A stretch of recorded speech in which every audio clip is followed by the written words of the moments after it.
What is going on, my today people? Thank you for joining me yet again for another one. This is Wendy, and today I promise this is going to be a pretty interesting one for y'all, right?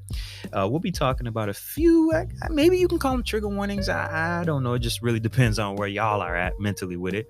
But we're going to definitely touch on colleges and universities. I mean, is mankind gonna graduate onto a new way of educating the masses and validating that? We're also going to talk a little bit about the Pope's new papal edict on priestly prenuptials. And then we're going to get into a little bit, just a little bit. I don't want to get too much into it because it's a little messy, but Ciara's dress. Yes. I feel like the whole internet's talking about that right now. Is her prayer still working? I don't know. I guess we'll discuss that, and y'all can be the judge of that. And finally, if we have time, we're gonna go into a little bit of what I like to call pre-Christian Africa. We're gonna talk about a very old and mysterious civilization or tribe called the Dogon Tribe. They are very interesting and unique. I can't wait to tell y'all a little bit about them. Yeah, so yeah, let's get into the episode, man. And for y'all that have been listening, y'all already know what I have to do before I get into that, right? You already know what question is coming. Dear future robots, do colleges and universities still survive? Are they still here in the future? Hmm. Let's start the show, y'all.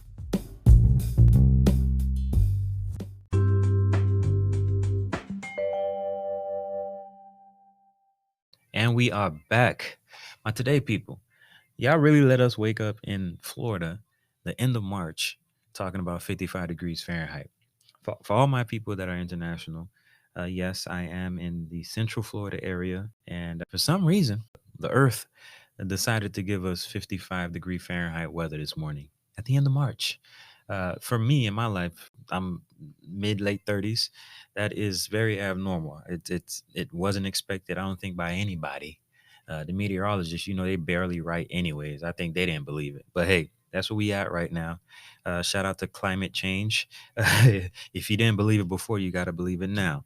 But yeah, man, let's get into the show. Oh, and I have to say, shout out to the international listeners, Mozambique, salute, all of the continent, uh, Germany, Israel, salute. Pass it on to your friends, man. We want to make this an international show. That'd be dope. Salute. But yeah, let's get started with this show, man. Like I told you, I wanted to touch on a few different topics. Hoping you guys find it interesting. I think y'all will. So let's start with the show. College tuition, like I said, is on the way up. All right. You think that's a good thing. We're in America, capitalism, money. Big business is big business. And like I mentioned in the previous episode. But here's the thing.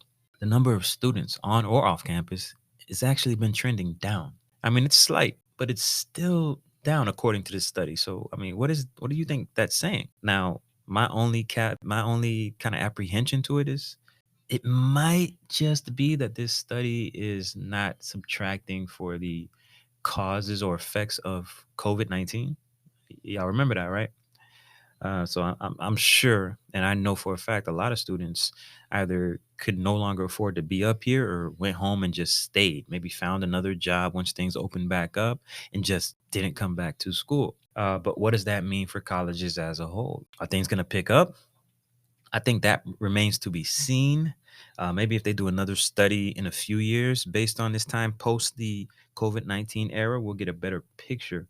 But if you guys want my thoughts, I don't think that colleges and universities will be around even in this same capacity 20 years from now. And 100 years from now, they might not even be a thing. I'm not even going to front. If anything, they'll be for highly skilled people. I think we may still need um, doctors, I think. But I could see a future where we have machines doing a lot of the fine surgery type work, and there's just a human there with them. I mean, I think in certain scenarios you have that now. Colleges, universities, I think, like I said, it's going to be a highly specialized thing if it is still around. But 100 years from now, if you want my opinion, I don't think it's going to be around. I personally like the idea of more of us learning trades. Like I have a trade, and at this rate, it looks like they may surpass the importance of a college degree. I mean, we got automation that's been killing for the past few years. Uh, if y'all voted for Andrew Yang, y'all well aware and familiar with the term automation already.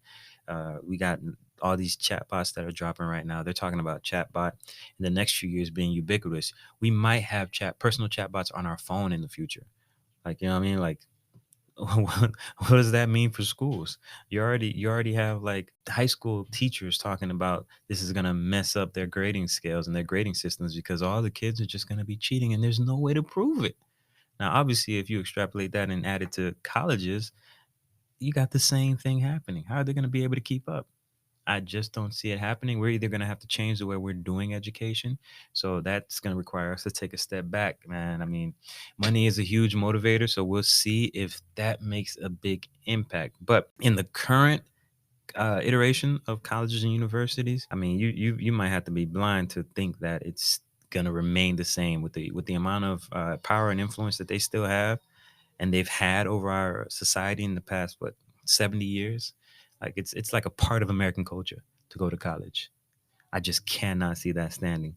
Oh, have any of y'all seen Trigger Warning with Killer Mike? It was a show on Netflix, a pretty popular show. They actually had an episode on there where he actually asked the same question I'm asking now, but he was able to go to a few different trade schools, speak to a few of the instructors, a few of the students, get their opinions, kind of, talk about the pros and cons, mainly the cons of four-year universities and the pros of programs like HVAC programs or construction jobs and all these kind of things where you're most likely going to be getting your hands dirty, but you're learning a trade that's going to be able to make you a lot of money, and it's also going to keep you in work because those are the jobs that are in demand. Right. I think we're closer to finding a robot that can do surgery than do construction. That's just my opinion. But like I said, all this remains to be seen. I'm excited for the future. I hope y'all are as well. So moving right along. Like I said before, that in that beautiful alliteration, the Pope Francis, some call him Dope Francis. This man he's kind of being I would call it maybe a bit revolutionary. And I'm not Catholic, y'all. But I think it's a bit revolutionary, a lot of the positions he's taking. He's the same Pope that kind of hinted to believing in the existence of extraterrestrial life. And when I say extraterrestrial life, for y'all slick people, I'm not talking about microbial life in space. Can't talk today. I am speaking of like ET, like what people talk about when they really talk about aliens. And now he's talking about opening up the rights for priests to have extra marital relationships or just relationships in general. Like if you were a priest or pope or part of the clergy or everything like that, you had to essentially for since the past like 1,000 years pledge to, I guess, Christ. Like you could have no relationships. It was just celibacy. And obviously for those who keep up with any kind of news in the past 20 years, I mean, it led to a few instances. I mean, there's tons of documentaries that you can see where there's been abuses and molestation and all the way down to murder. It's all kind of stuff that gets handled, um, unfortunately, in house within the clergy, within the church, allegedly. But it's very interesting now. You taking 1,000-year tradition, so to speak, or not. It's kind of more than a tradition, right? It's fundamental to how the religion itself functions, right? So, what I wanted to do was give what I think are some of the positive criticisms of this actual move from Pope Francis and also some of the negative. We're not going to spend too much time on this, but y'all have to do y'all own research, man. This is very, very, very interesting. He's changing everything. I don't know if it's a response to just seemingly, at least, I don't have stats on it, but it would seem religiosity is declining, kind of like college numbers, but I don't know. I mean, is it a response to that? He's been shaking a lot of things up, man. The vicar of Christ. But let's go right into it. So let's look at some of the positive criticisms, right? One, you got greater diversity in the priesthood, right? So this is going to allow for priests to marry. And obviously that could encourage more people to consider entering the priesthood, right? Potentially increasing the diversity of priests in terms of age, background, and life experience, right? That should be interesting. You got more diverse people coming, diverse backgrounds, diverse beliefs. Uh, Again, I'm not Catholic, so it doesn't quite relate to my experiences in life, but I'm sure that'll add a bit to the church. So, two, we got a greater happiness among priests. I believe that 100%. Sex is a natural part of life. So to try to deprive somebody of it, I don't care what religion you are or how monkish you are or whatever, but that's a natural part of our species. So you're not gonna go without sex without losing something else, I'd say. So yeah, allowing priests to marry could improve the quality of life for priests who may feel less lonely and more fulfilled in their personal lives. I agree with that. And third, less pressure to maintain celibacy. Yeah. Allowing priests to marry could reduce the pressure to maintain celibacy, which some critics argue can lead to emotional and psychological distress. I agree 100% with that as well. Now, let's go on to some of the negative criticisms. Let's see. So, first, we have a departure from tradition. Allowing priests to marry would represent a major departure from centuries of Catholic tradition, which has held celibacy as a requirement for the priesthood. Jeez, that is so weird, man. That is so weird for my Catholic people out there. No disrespect, salute to y'all and y'all convictions and religions and all this ideological stuff, man. Salute to y'all faith. Uh, I'm one that believes. Religion has done more to help the world than to harm it. Uh, I hope that I don't have to eat my word, eat my words in a few years. But that's why I am right now with it. That could change in the future, but that's why I am now. Also, you have a risk of conflict of interest.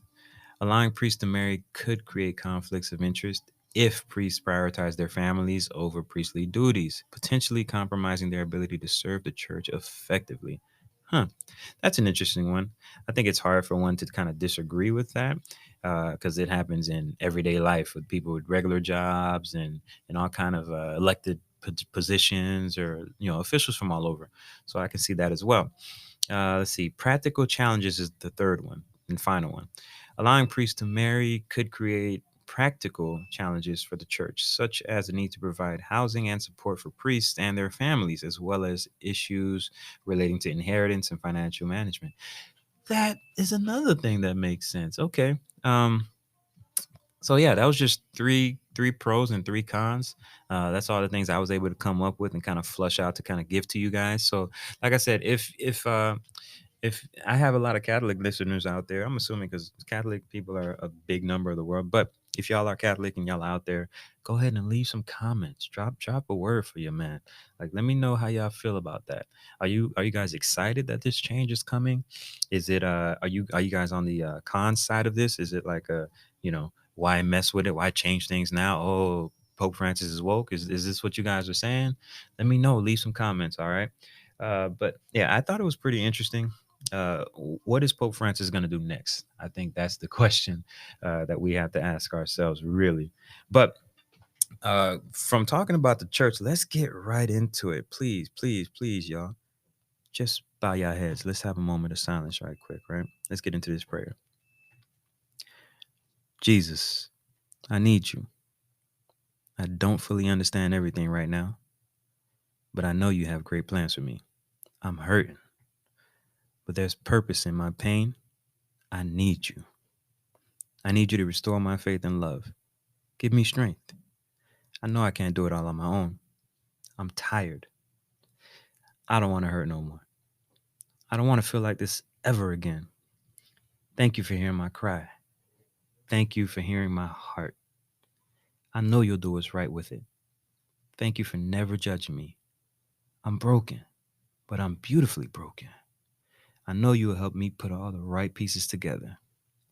I know my pain is not in vain. I know that my baby is the most precious gift you've given me in life, and I thank you for that. Thank you.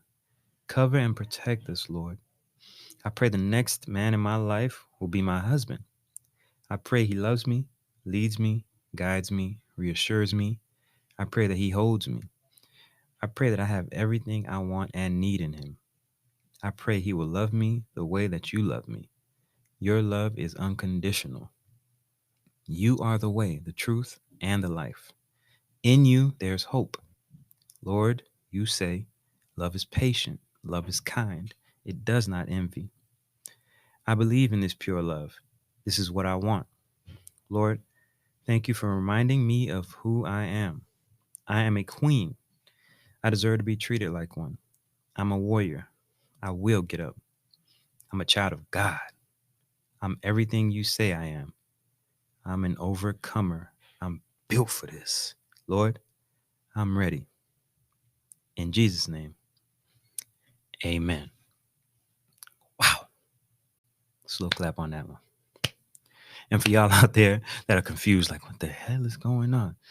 That, my friends, was something called Ciara's Prayer off of Summer Walker's album.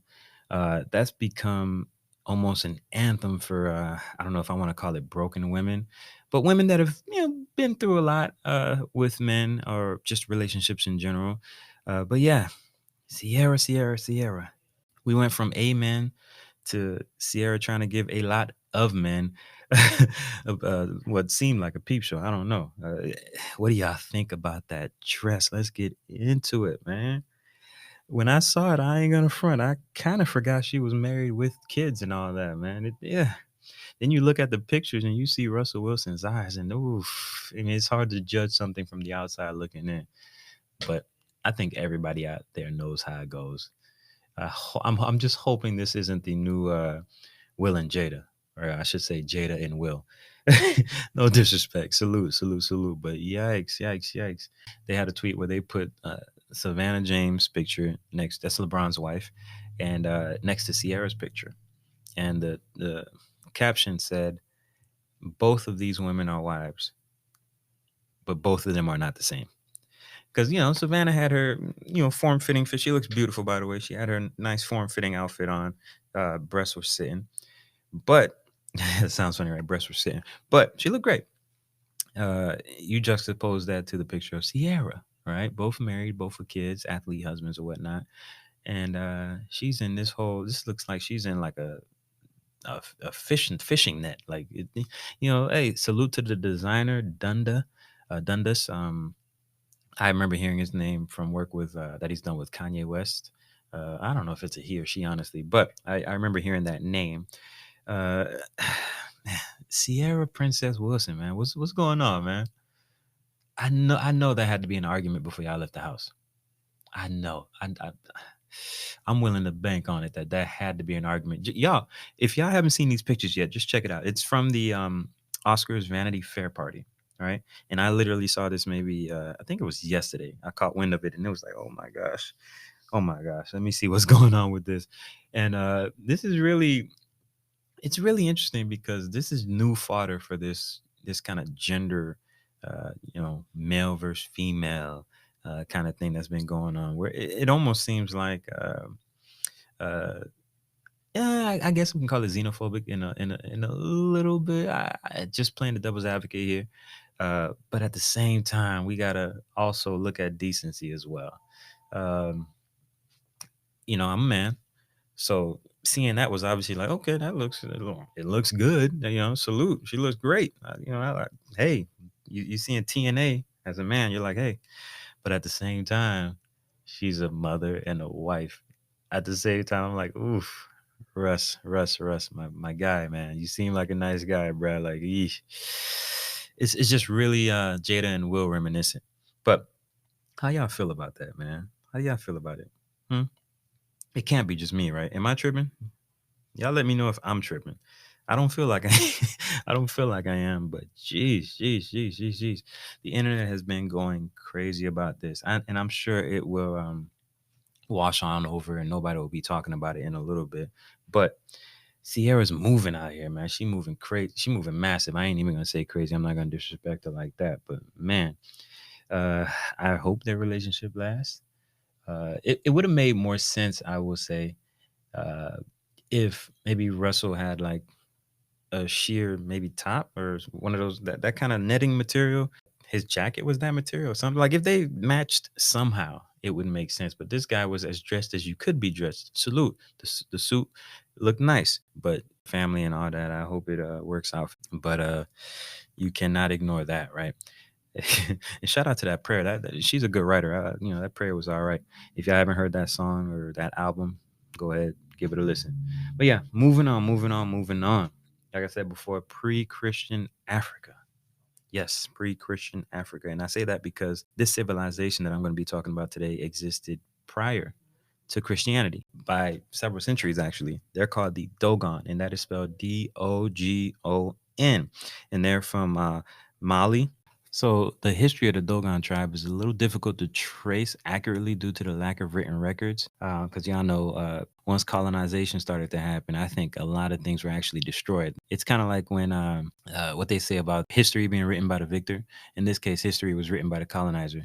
So you go in there and you can. I mean, what if you find stuff? You can just say nothing was there, so you look like the more advanced group of people, and then you just make up something about these people. But that's just my 2 cents on that. They lived in what's called the Bandiagara escarpment region of Mali for at least several centuries, if not much longer. And according to the Dogon oral tradition, their ancestors migrated to the region from northeast, possibly from ancient Egypt or Sudan, around 10th century AD. However, this is difficult to confirm as there is little archaeological evidence to support this claim. Some scholars believe that the Dogon's astronomical knowledge may be based on observation made over a period of several thousand years, which would suggest that the tribe has been present in the region for a very long time.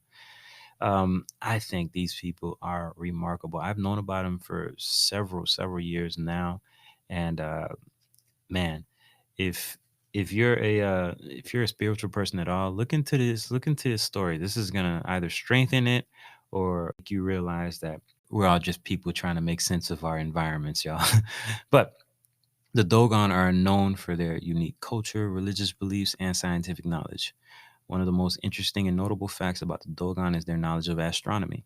For centuries, the Dogons have used their knowledge for the stars to understand the universe and the world around them.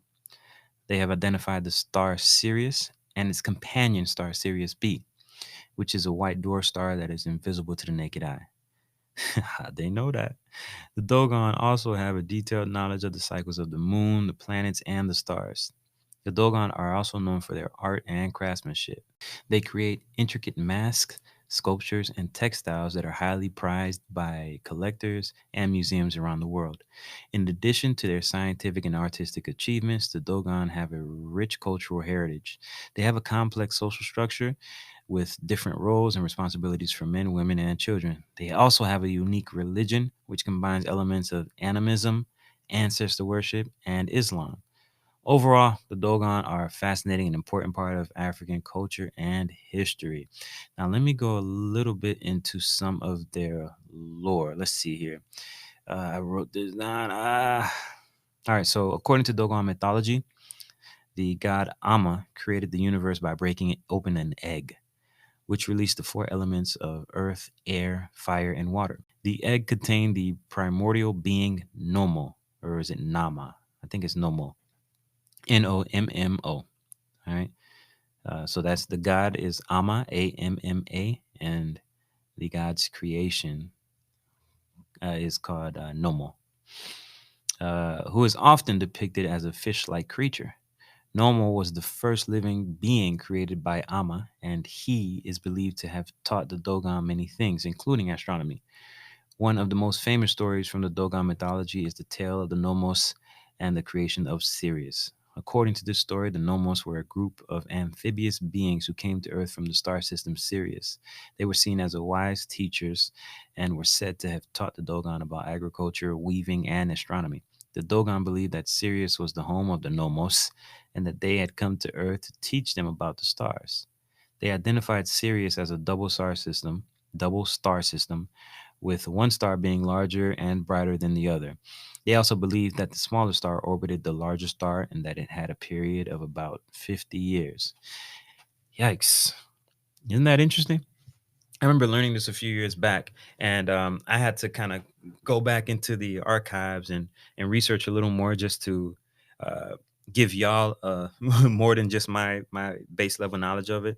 So when I first learned about it, I just understood this as this is an ancient civilization of peoples that were able to survive by themselves, of course, throughout centuries. And for some strange reason, they were able to map out this star system that's been very important in counterculture for a while. Right, for y'all who, I don't know, if you're a Lupe Fiasco fan, you've had to hear of Sirius B or something like that, right? All those kind of rappers, Absol and guys like that. But I remember that. I remember that being a fascinating thing. Uh, like how you map out a star system that's invisible to the naked eye, you know, like before the telescope. So again, like I said, my spiritual people out there, man, this is it's pretty interesting. I would say look into it. I'm not saying that it's end all be all truth, but again, it could just be another example of humankind trying to figure out their environment, making up lore. But then again, how do you explain the knowing of the star system? I think that's pretty damn interesting. But hey, let's talk about it. Let me know what y'all think.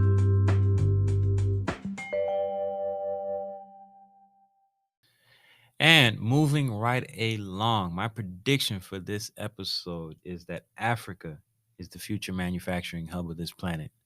Yes, yes, yes. I think we're going to be moving from Asia, going right into Africa. I think for a lot of business people, they're already seeing this trend and they're already starting to move their grubby little fingers into Africa, man. I think if you are looking to expand any businesses or looking for new opportunities, I think Nigeria is a great place to start.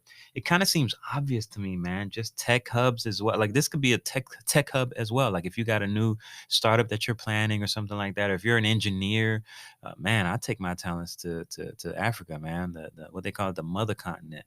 I definitely, I'm behind that prediction, y'all. What do y'all think about that? Uh, we've been seeing the trend. Look at different corporations. Uh, I'm not gonna say I trust Akon, but look at what people like Akon are doing as far as building. Shoot, China is investing in Africa. I mean, come on. You know what I mean? We've been seeing a lot of investments in Africa, man. Less taking out and more coming in and planting roots. And that's what we've been seeing, man. So how do y'all feel about that? Let me know. Leave it in the comments. Like I said, I wanted to make this a quick one for y'all today. I really do hope y'all enjoyed it.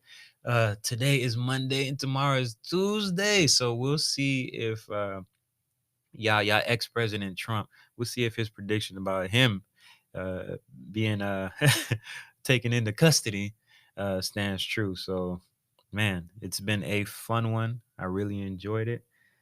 I think that's enough for the time capsule today, y'all. Peace. And we are just universes crashing, y'all. So just do your best to leave a mark. Once again, this is Wendy. I appreciate you listening. Dear future robots, peace.